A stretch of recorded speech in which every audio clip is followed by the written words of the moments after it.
අද පොඩ්ඩක් විශේෂයි. හේතුව මං අද වෙනදා වගේ නෙමෙයි මේ රෙකෝඩින් එක ගන්නෙ.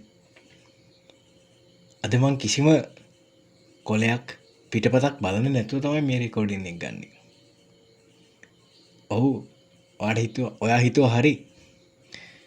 කලින් වීඩියෝ වල රෙකෝඩින් එක ගන්නකොට මං පිටපතක් බලාගෙන ඒක තමයි කියෙව්වේ. හැබැයි අද එහෙම නෑ. අද මගේ අතේ පිටපතක් නෑ. මං අද ගොඩාක් නිදහසේ තමයි කතා කරන්නේ. ඒකටත් පොඩි හේතුවක් තියෙනවා. ඒකත් කියන්න ඕන. මං ගොඩාක් ආදරය කරන, මට ගොඩාක් ආදරය කරන, මට ගොඩාක් වැදගත් කෙනෙක් කිව්වා ඔයා ආයේ වීඩියෝ වලට රෙකෝඩින් ගන්නකොට පිටපතක් බලාගෙන කතා කරන්න එපා. ඒක එහෙම කියලා අපිට දැනෙනවා. ඒ වෙනුවට ඔයා නිදහසේ කතා කරන්න. අහන් ඉන්න අය ඔයාට එයාලගේ අදහස කියයි කියලා. ඉතින් මං අද කිසිම පිටපතක් නැතුව නිදහසේ කතා කරන්න තීරණය කරා. අදත් අපිට කතා කරන්න තියෙන්නේ රැග්ගෙක් ගැන. මතකනේ අපි චරිත් ගැන කතා කරා පළවෙනි වීඩියෝ එකෙන්. චරිත් මේ රටට ලොකු දෙයක් කියලා ආයෙ නොවෙන්න ගිය කෙනෙක්. මේ රටේ මිනිස්සුන්ට දැන්වත් අවදි වෙන්න ඕන කියලා පණිවිඩයක් දීලා ගිය කෙනෙක්. අපි චරිත් අහිමි කරගෙන ඉවරයි. තව කාලයක් ගියොත් චරිත් වගේ තවත් අය අපිට අහිමි වෙවි. ඇතැම් වෙලාවට ඒ අහිමි වෙන කෙනා ඔයාගේ මගේ ආදරණීය කෙනෙක් වෙන්න පුළුවන්. ළඟම හිතවතෙක් වෙන්න පුළුවන්. අපි ගොඩාක් ආදරෙන් බලාගත්ත කෙනෙක් වෙන්න පුළුවන්. එදා දවස ගැන ඔයාට හිතා ගන්න පුළුවන්ද? එහෙම වුණොත් ඔයාට හිතේ එදාට මම මේකට විරුද්ධව සටන් කරනවා කියලා. ඒත් ගියා ආයේ නැහනේ. ඒ නිසා කවුරුත් යන්න කලින් අපි මේ සටන කරන්න ඕන. නවකවාදයට විරුද්ධව මේ සටන කරන්න ඕන. මට මතකයි එක නාට්‍යයක කූඹියෝ නාට්‍යය. එක තැනක දෙබසක් තියෙනවා. ඒ දෙබස ඒ වචනෙම මට කියන්න මතක නැහැ. හැබැයි මං ඒකේ තේම පොඩ්ඩක් කියන්න. ඒකේ අදහස පොඩ්ඩක් කියන්න. ඒ තියෙන්නේ බල්ලෙක් හපා ගන්න පයින්නේ තවත් බල්ලෙක්.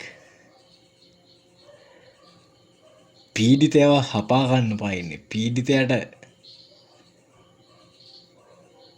කරදරයක් වෙන්නේ තවත් පීඩිත පැලැන්තීම කෙනෙක්.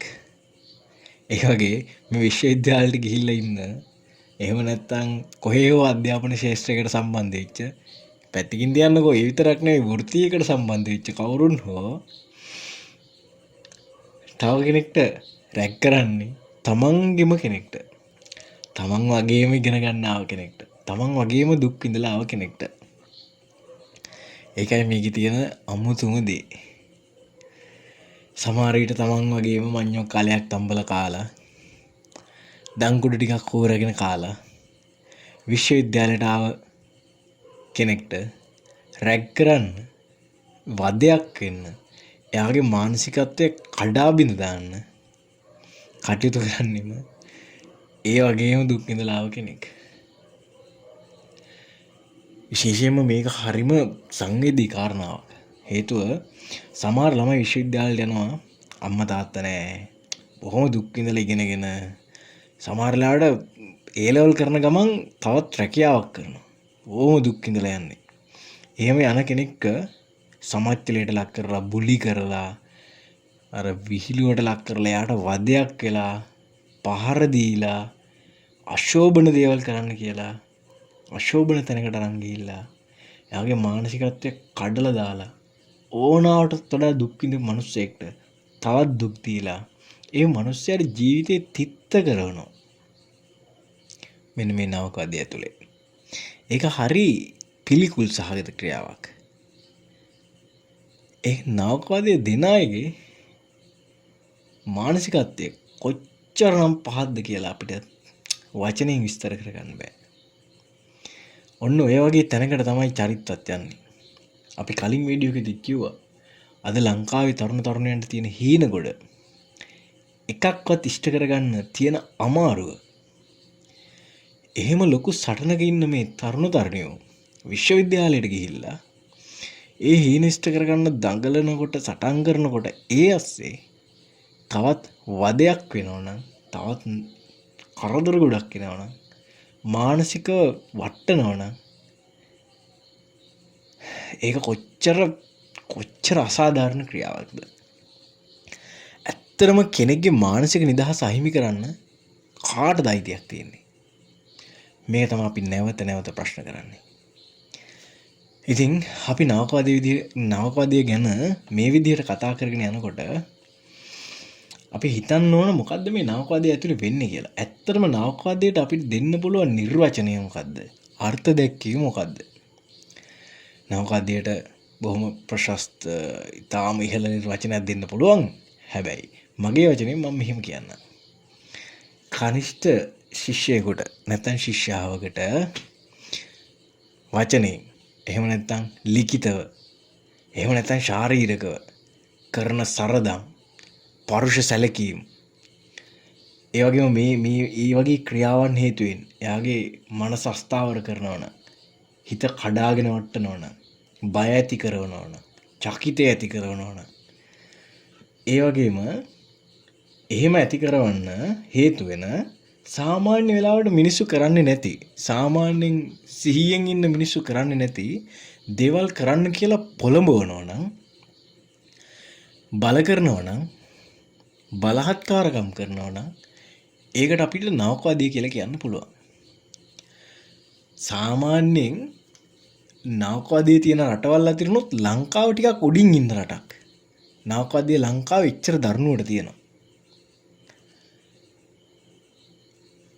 එහෙම තියෙන තැනක තමයි අපිට මේ සිද්ධි කතා කරන්න වෙලා තියෙන්නේ. දැන් චරිත්ගේ සිද්ධිය හින්දා මේ නවකවාදී ටිකක් යට යනවා. පහළ සැඟ වෙලා තියෙනවා. හරියට අලු යට ගිනි පුපුරු තියෙනවා වගේ තියෙනවා. හැබැයි කාලයක් ගියාම මිනිස්සුන්ට මේක අමතක වෙනවා. ආයේ මේක උඩට එනවා. දේශපාලන උවමනා එපාකම් වලට.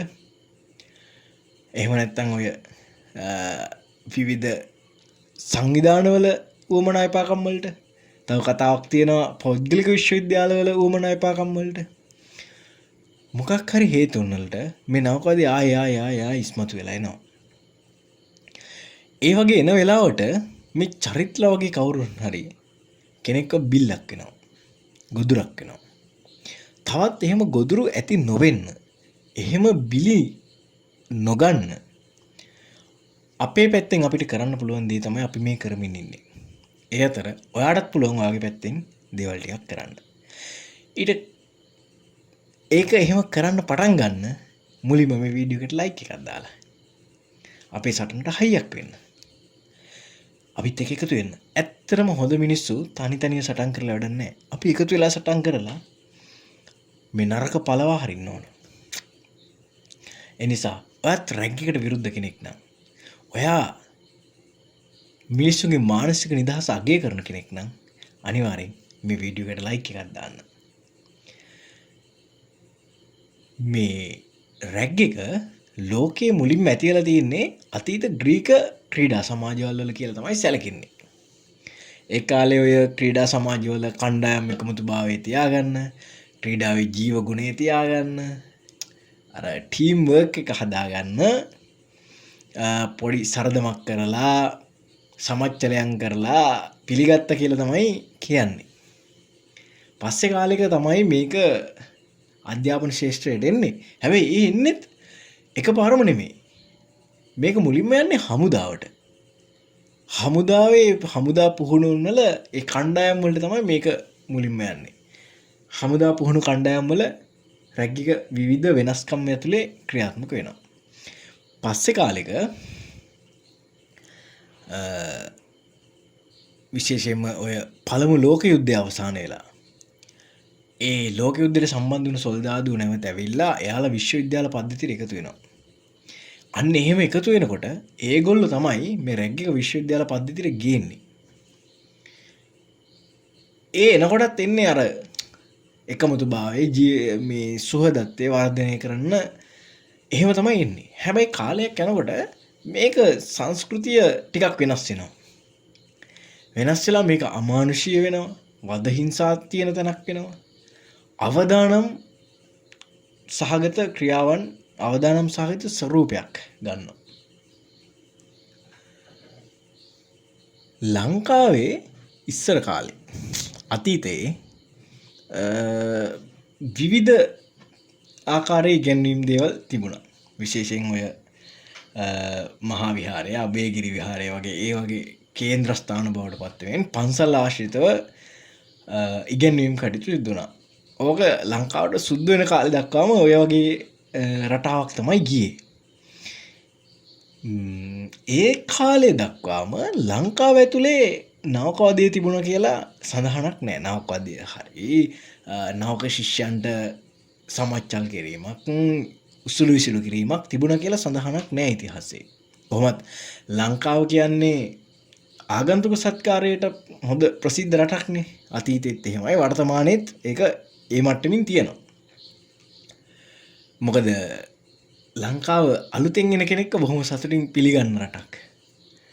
හැබැයි දැන් සමහර දේවල් වෙනස් වෙමින් යනවා. අපි මේ හඳුනාගන්නේ ඒ ගුණාත්මක භාවයෙන් හැමදාම තියාගන්න පුළුවන් වෙනවා නම් කොච්චර හොඳයිද කියන අදහසින්. ඉතින් ලංකාව එහෙම තියෙද්දි ඔය සුද්ධ ලංකාවට ඇවිල්ලා ඉංග්‍රීසි අධ්‍යාපනය මේ රටේ පිහිටවනවා.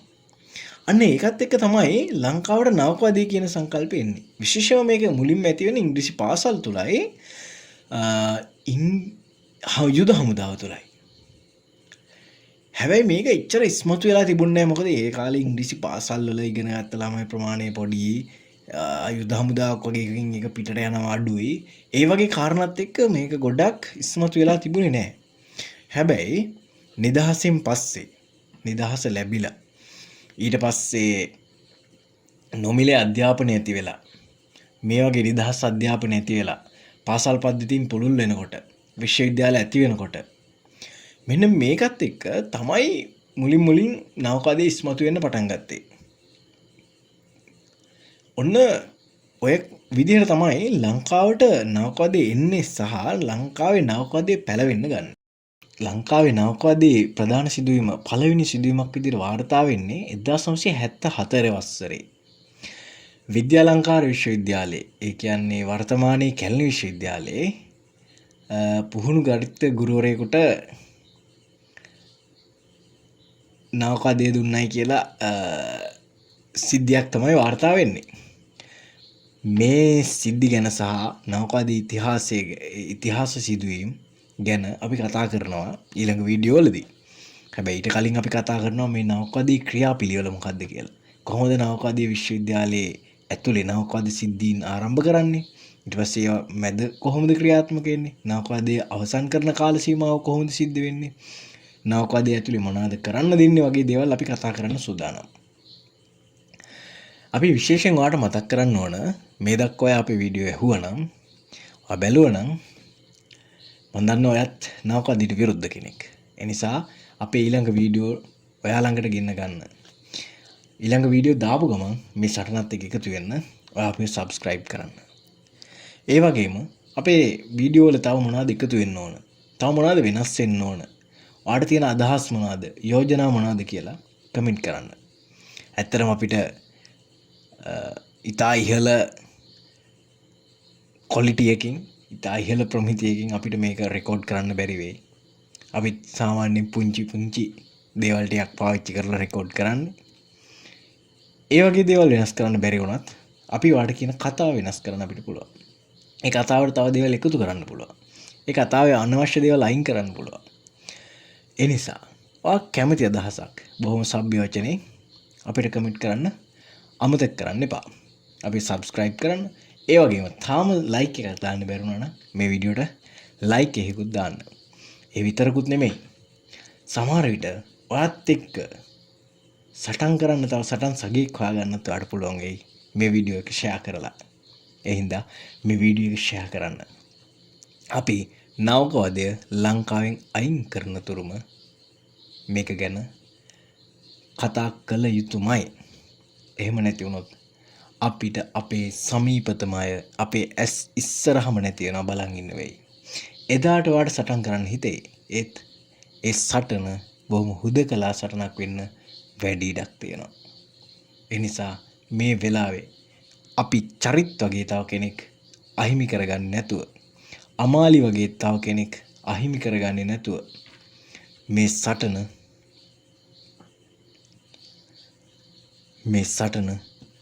නවකවාදී අවසන් වනතුරු ක්‍රියාත්මක කරන්න එකතු වෙමු කියලා මම ඔබට ආරාධනා කරනවා. ඒ වගේම පහලින් ඩිස්ක්‍රිප්ෂන් එකේ තියෙනවා Google link එකක්, Google form එකක්. ඒකෙන් ඔයාලට පුළුවන් ඔයා නවකවාදීට ලක් වෙච්ච කෙනෙක් නම් ඔයා අත්විඳ සිදුවීම් ගැන අපිට කියන්න. එහෙම නැත්නම් ඔයා නවකවාදීට විරුද්ධව සටන් කරපු කෙනෙක් නම් ඒ ගැනත් අපිට කියන්න. එහෙමත් නැත්නම් ඔයා නවකවාදී සිදුවීම් ගැන දන්නවනම් ඒ ගැනත් අපිට කියන්න. ඔයාගේ විශ්වවිද්‍යාලය, ඔයාගේ අධ්‍යයන ආයතනය කිසිවක් ගැන සඳහන් නොකර, ඔයාගේ නමක් විස්තරයක් කිසිවක් සඳහන් නොකර මේ සිදුවීම් අපි මුළු රටටම කියන ලෑස්ති. මොකද නවකවාදී ඇත්ත ගැන හැමෝම දැනගන්න ඕන නිසා. අපි ආයෙත් නවකවාදී ගැන කතා කරන්න අලුත් වීඩියෝ එකකින් හම්බ වෙනකම් මං ගිහිල්ලා එන්නම්. ඔයාගේ අදහස් අපිට ගොඩක් වටිනවා කියලා ආයෙ මතක් කරන ගමන් ගිහිල්ලා එන්නම්. සුබ දවසක්.